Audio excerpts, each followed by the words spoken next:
Thanks for coming for Chained Heat. I mean, this is a movie that really is a classic. And we know that. I've been offered so many movies after Chained Heat. They were all cheap ripoffs, and I said no, no, no to every one of them. And, but I really want to start by telling you that Chained Heat really started with a huge success right here in Chicago. Because when that movie came out, theatrically, okay, not just on video, but theatrically, I came to Chicago. Unfortunately, Linda didn't. And unfortunately, I love Linda, and she was so great in that movie, and I'm gonna smack her around. Anyhow, I'm gonna tell her, you know, if you would have been out there like me, really behind this movie, because if I do a movie, I'm behind it. She didn't want to go out and promote the movie. And I said, Linda, you were great in it, and what's your problem? And she really felt bad because, I had my naked boobs in there, and I said, okay. Did anybody notice? Well, excuse me, but I said, you know what? If you're gonna do something, stand to it or don't do it, okay? Either say, no, I'm not gonna show my boobs, or I'm gonna do it and I'm gonna stand to it. But anyhow, she didn't want to go out and promote it. So, like, you might as well be proud. Exactly. I mean, look at you. You look beautiful. You got boobs. We got boobs. We show them. I am a boob. Okay, either we got them, we flaunt them. He loves them. But you know what? She just didn't want to do it. So anyhow, I came to Chicago.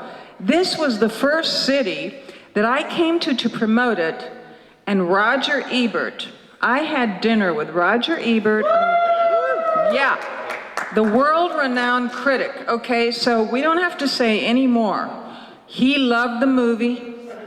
I went with him, I don't know what the name of the place is, you guys probably know. It's some wonderful, he offered it, and I said, I love Sichuan. We had Chinese Sichuan on Michigan Street. Anybody know the name of it? Anyhow. We sat there, we did the interview, he gave it, I don't know, a whole page in the, Chicago Sun-Times, right? Yeah. And so it all started in Chicago. And I don't want to say it ends in Chicago because we still got Blu-ray. It's not out on Blu-ray, right? It's not out on Blu-ray, Rhett. It's out on DVD.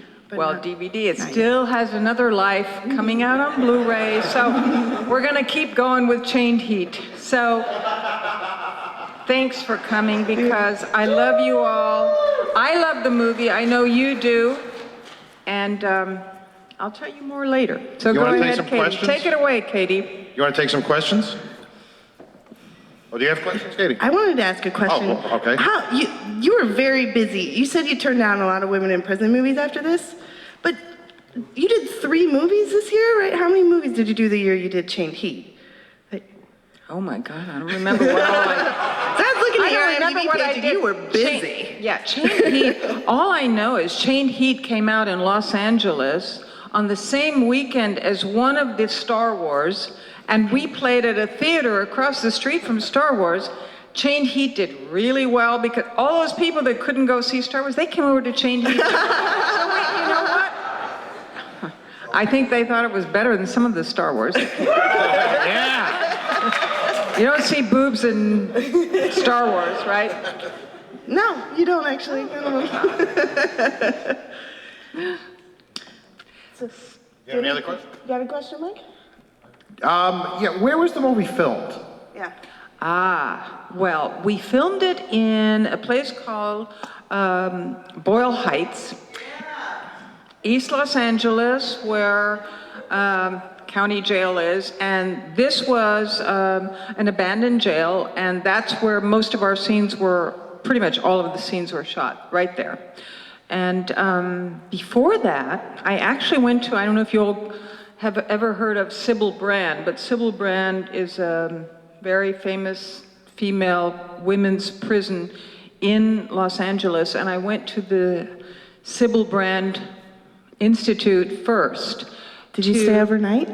Did you No, I didn't stay overnight. No, I didn't stay overnight, but I went there just to, they showed me, the procedures of the day and what happens and how the women are booked, and I met with some of the women there just to get a feel for it, because I had never been in jail, so I didn't know, and we all have to do some sort of research when we do a movie as an actor, and going to jail is a little bit tough to do that research, but Sybil Danning was pretty good, and I got a good feel of what was going on, and then the rest was just a lot of, imagination of how you feel and how these women felt and what was going on, and taking it a little further, because after all, we weren't, as you noticed, we weren't doing a documentary. It was a fun movie. It's not a documentary?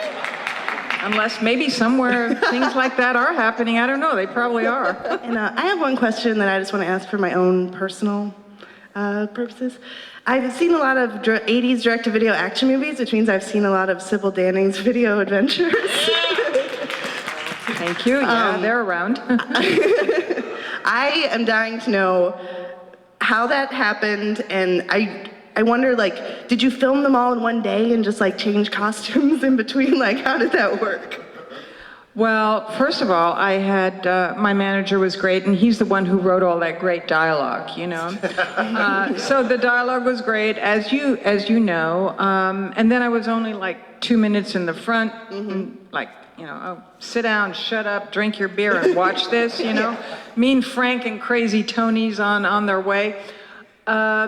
And then I did the end, which was maybe 3 minutes, right? The ending, wrapped it up and did that wraparound. But we actually shot those wraparounds in a matter of about 2 weeks. I mean, the pre-production was a lot, because we had to get, for Mean Frank and Crazy Tony, we had to get the Tommy guns, or the samurai swords, the costumes. That took the most time. Of course, those scripts had to be written, but it took about 2 weeks to shoot them, and the total was 24 videos, and I'm very proud of them. Elvira had her own wraparounds for horror movies, and everybody here will be very surprised, and probably none of you will have it.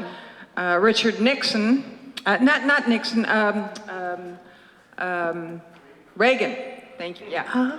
Ronald Reagan had his own series as well. Oh, he had his own. His own. Yeah. So it was Reagan and Elvira and me. So pretty weird combination, huh?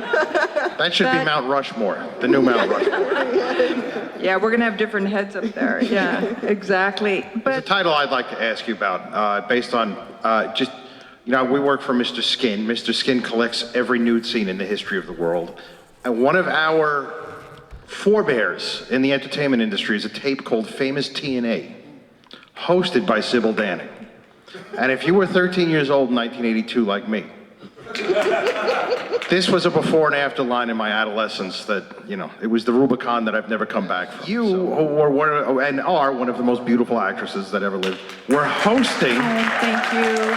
Taking us through this kind of history of beautiful actresses, and it was great to have you as a companion for that awakening experience. Thank you. Yeah, I know. I've had some fans walk up to me and say, "Oh, I really loved you in Bluebeard."